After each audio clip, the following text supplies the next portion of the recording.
Assalamualaikum warahmatullahi wabarakatuh. Yang terhormat dosen penguji ujian kinerja PPG dalam jabatan 2022. Perkenalkan, saya Antin Cincin. Saat ini saya tercatat sebagai mahasiswa PPG dalam jabatan 2022 kategori 2 jurusan Pendidikan Pancasila dan Kewarganegaraan di Universitas Mataram. NIM E1B222074. Saya mengajar di SMK Negeri 1 Indramayu, Kabupaten Indramayu, Provinsi Jawa Barat.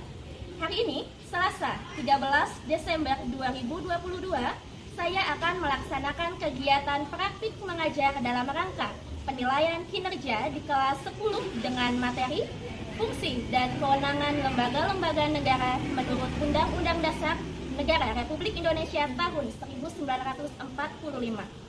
Untuk lebih jelasnya, berikut video pembelajaran yang saya laksanakan. Mohon masukan dan saran dari Bapak Ibu dosen agar kedepannya pembelajaran yang saya jalankan menjadi lebih baik lagi. Terima kasih, selamat menyaksikan.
Assalamualaikum warahmatullahi wabarakatuh. Waalaikumsalam warahmatullahi wabarakatuh.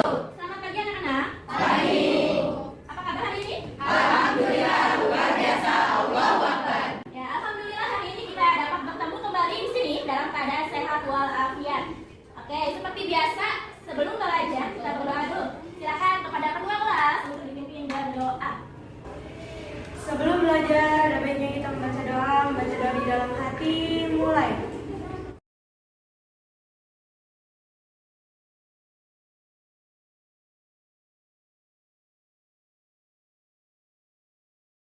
Selesai memberi salam. Assalamualaikum warahmatullahi wabarakatuh.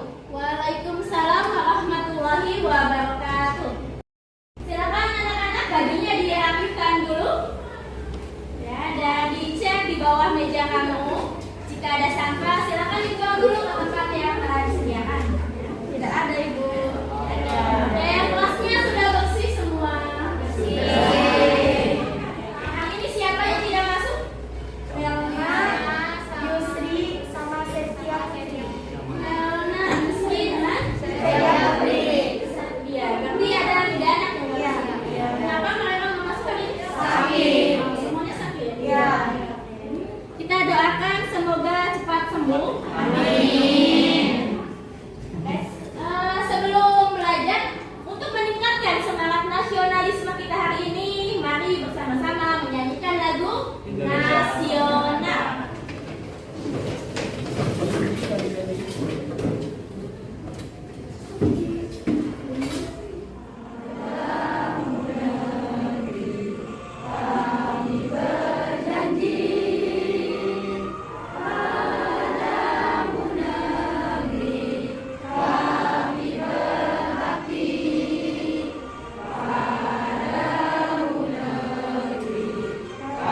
suprastruktur dan infrastruktur politik, Bu.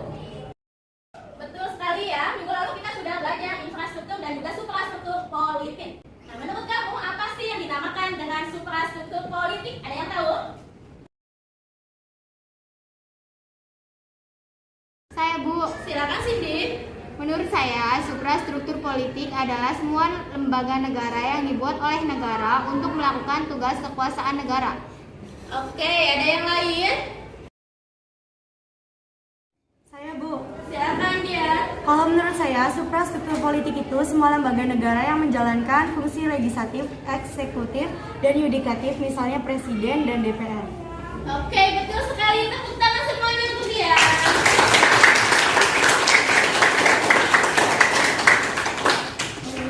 Nah, selanjutnya yang kedua ada infrastruktur politik. Menurut kamu yang dinamakan infrastruktur politik itu seperti apa? Ada yang tahu?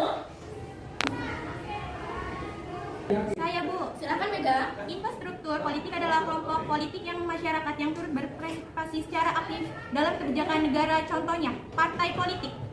Oke, betul sekali. Nah, jadi apa yang disampaikan oleh teman kamu tadi itulah suprastruktur dan infrastruktur politik yang merupakan dua lembaga sistem politik ya, ada dua komponen sistem politik yang nantinya akan menjalankan roda pemerintahan negara.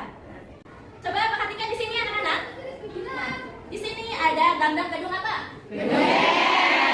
Nah, betul sekali ya. Ini namanya gedung perwakilan rakyat ya. Gedung DPR dan juga MPR. Nah, hari ini gambar yang kamu lihat di depan itu berhubungan dengan materi yang akan kita bahas. Nah, hari ini kita akan berbicara mengenai fungsi dan kewenangan lembaga negara sesuai dengan Undang-Undang Dasar Negara Republik Indonesia tahun 1945. Ini ada kompetensi dasar kita hari ini menganalisis fungsi dan kewenangan lembaga-lembaga negara menurut Undang-Undang Dasar Negara Republik Indonesia 1945. Selanjutnya, ini ada tujuan pembelajaran kita. Silakan Arneta untuk membacakan tujuan pembelajaran hari ini. Tujuan pembelajaran 1. Peserta didik diharapkan mampu menyebutkan dan mendefinisikan macam-macam lembaga negara, pengertian suprastruktur dan infrastruktur politik Indonesia dengan benar. 2. Peserta didik diharapkan mampu mengembukan suprastruktur dan infrastruktur sistem politik Republik Indonesia dengan tepat. 3. Peserta didik diharapkan mampu mendesain dan menyajikan hasil analisis tentang kewenangan lembaga-lembaga negara menurut Undang-Undang Dasar Negara Republik Indonesia tahun 1945 dengan terampil. Nah, itulah tujuan pembelajaran yang akan kita bahas hari ini ya. Nah, di sini ada link materi. Ibu sudah share linknya ke dalam grup kelas. Silakan kamu cek dan baca materi pembelajaran hari ini sebagai bentuk kegiatan literasi hari ini ya. Nah, coba dilihat di sini ada bagan lembaga negara Republik Indonesia ya. Nampak jelas di sini ada garis lurus yang saling menghubungkan berbagai jenis lembaga negara. Ada DPR, MPR dan juga DPD ya. Di sini ada garis putus-putus itu yang memisahkan kedua lembaga negara ini. Yang ditandai merah itu adalah lembaga negara yang berlokasi atau berkedudukan di pusat ibu kota. Sedangkan yang di bawah garis ini ya, paling bawah berwarna putih itu adalah lembaga negara yang berlokasi di kabupaten atau daerah, baik di provinsi, kota maupun kabupaten. Ya, kita lanjutkan. Di sini ada jenis-jenis lembaga negara di Indonesia. Ada apa saja? Yang pertama, MPR, DPR, Presiden, KY, DPD, DPK, MA, MK. nah itulah lembaga negara yang hari ini akan kita bahas. Nah, coba perhatikan di sini anak-anak semuanya. Di sini ada gedung yang berwarna putih, di atasnya ada Garuda. Gedung apakah ini? Silakan dulu. Gedung Putih. Oke, ada yang lain? Saya, Bu. Silakan Cindy. Gedung Istana Negara tempat kerjanya Bapak Jokowi. Ya, betul sekali ya. Ini adalah gedung Istana Negara. Nah, anak-anak, gedung Istana Negara dengan Istana Merdeka itu berada dalam satu komplek ya, namanya Gedung Istana Kepresidenan, tempat kerjanya Presiden Indonesia. Selanjutnya ada MPR, Majelis Permusyawaratan Rakyat. Ya, di sini MPR anggotanya terdiri dari DPR dan juga DPD yang dipilih secara langsung melalui pemilihan umum. Nah, menurut kamu, adakah yang tahu tahu tugas MPR? Saya, Bu. Silahkan Dian. MPR lembaga negara yang bertugas untuk melantik presiden dan wakil presiden. Betul, ada yang lain? Silahkan. Memberhentikan presiden apabila terbukti melakukan kesalahan besar yang dapat merugikan negara. Oke, betul sekali. Berikan aplaus semuanya.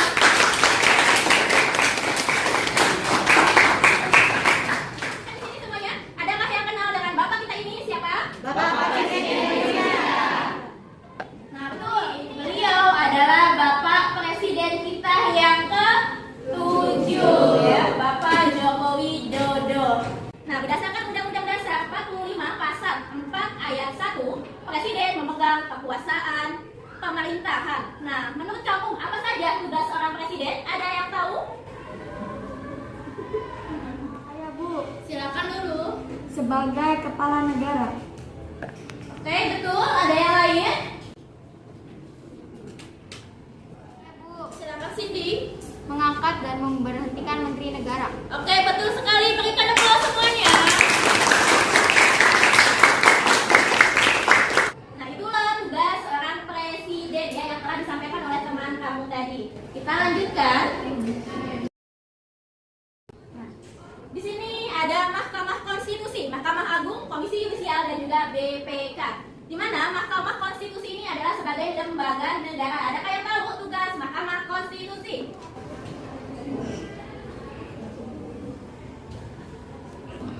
Ya, Bu. Silakan Dian. Mengadili tingkat pertama dan terakhir terhadap Undang-Undang Dasar 1945. Oke, betul. Kita lanjut ke Mahkamah Agung. Di sini Mahkamah Agung memiliki tugas sebagai, ada yang tahu?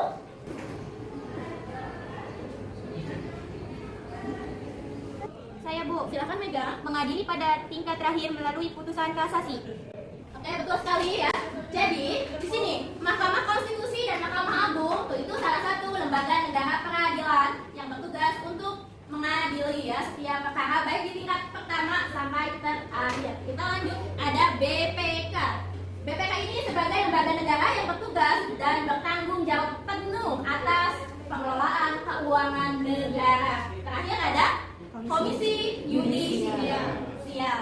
Adakah yang tahu seperti apa tugas Komisi Yudisial? Saya, Bu. Silakan dulu. Lembaga negara yang bertugas mengusulkan pengangkatan hakim agung, menjaga dan menegaskan kehormatan hakim. Nah, baik, itu betul semua ya. Itu salah satu tugas lembaga negara. Berikan tepuk tangan. Sampai sini, adakah yang ditanyakan? Apakah semuanya paham? Oke, kita bagi kelompok dulu. Silakan kamu bergabung ke dalam kelompoknya. Mulai saat ini.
kasus itu.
Oke, waktu diskusi kelompoknya sudah habis.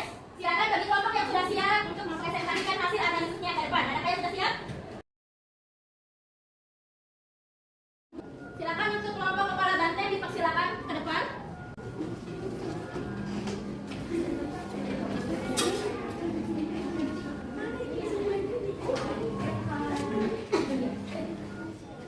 Assalamualaikum warahmatullahi wabarakatuh. Waalaikumsalam warahmatullahi wabarakatuh. Kami dari kelompok kepala banteng akan mempresentasikan hasil analisis dari kelompok kami. Saya dari kelompok kepala banteng akan menyampaikan hasil diskusi kami tentang berita kasus pro dan kontra lembaga negara DPR soal hukuman mati terhadap koruptor. Menurut analisis kelompok kami bahwa hukuman mati ini merupakan solusi terbaik yang pantas dijatuhkan kepada para aparat negara yang telah terbukti melakukan penyelewengan. Karena koruptor merugikan negara sehingga negara mendapatkan kerugian yang besar. Kami rasa hanya hukuman matilah yang bisa membuat mereka jera. Yang diatur dalam Undang-Undang Nomor 20 Tahun 2001 mengenai pemberantasan tindak pidana korupsi, bahwa hukuman mati dapat dijatuhkan antara lain kepada pelaku korupsi saat negara sedang dilanda krisis, saat bencana alam atau dalam keadaan tertentu seperti pandemi. Adakah yang ingin menanggapi analisis dari kelompok kami? Kami dari kelompok Pohon Beringin ingin menanggapi, menurut kami hukuman mati telah melanggar hak asasi manusia termasuk pelaku koruptor, sekalipun karena masih banyak hukuman lain yang bisa membuat para koruptor jera. Selain hukuman mati, kami berpendapat bahwa hukuman mati bertentangan dengan hak asasi manusia Pancasila dan Undang-Undang Dasar 1945. Silakan untuk Dian untuk menjawab pertanyaan dari Arneta. Baik, terima kasih. Saya akan menjawab pertanyaan dari kelompok Pohon Beringin. Korupsi merupakan kejahatan luar biasa. Korupsi telah membuat bangsa Indonesia rentan dan lemah. Bayangkan berapa juta rakyat miskin Indonesia yang kelaparan setiap harinya dan mati akibat tidak mendapatkan uang jaminan dari negara karena uangnya telah dicuri para koruptor. Berapa rakyat yang sakit tanpa dirawat dan masih banyak lagi akibat dari korupsi. Apakah itu bukan melanggar HAM namanya? Bahkan HAM banyak orang telah diambil.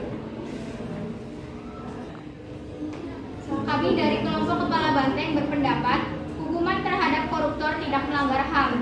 Dalam keadaan darurat, korupsi seperti sekarang ini di di mana korupsi telah menyebabkan kemiskinan yang luas dan karenanya membunuh hak hidup jutaan manusia. Adalah adil menjatuhkan hukuman mati terhadap koruptor. Jadi pertimbangan utamanya adalah rasa keadilan yang hidup dalam masyarakat. Hukuman mati juga diterapkan untuk memberikan peringatan keras pada para pejabat publik untuk tidak melakukan korupsi.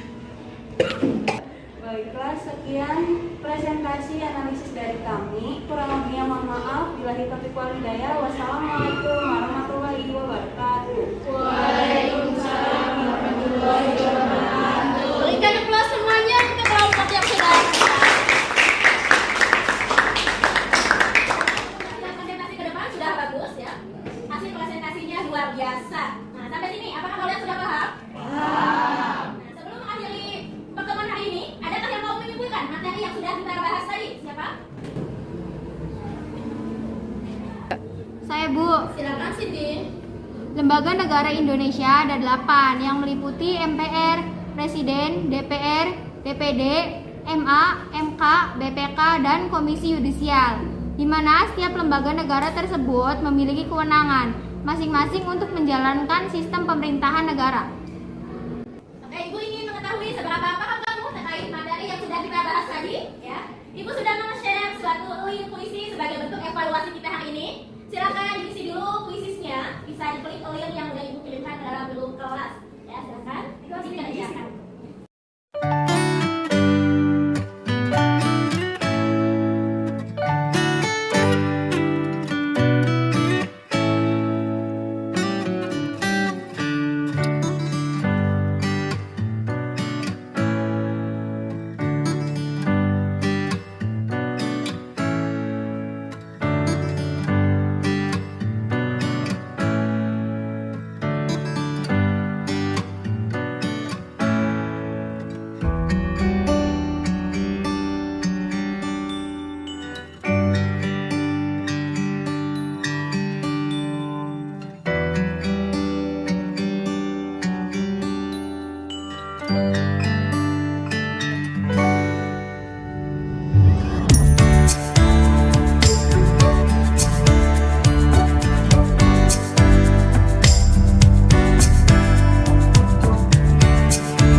Senang Bu, saya bisa mengetahui berbagai lembaga-lembaga negara. Nah, sebelum ditutup pertemuan hari ini, mari kita bersama-sama membaca hamdalah. Alhamdulillah. Nah, untuk mengakhiri kegiatan belajar hari ini, silakan Dian dipimpin untuk berdoa. Sebelum mengakhiri pelajaran, ada baiknya kita membaca doa sesuai keyakinan masing-masing. Dimulai.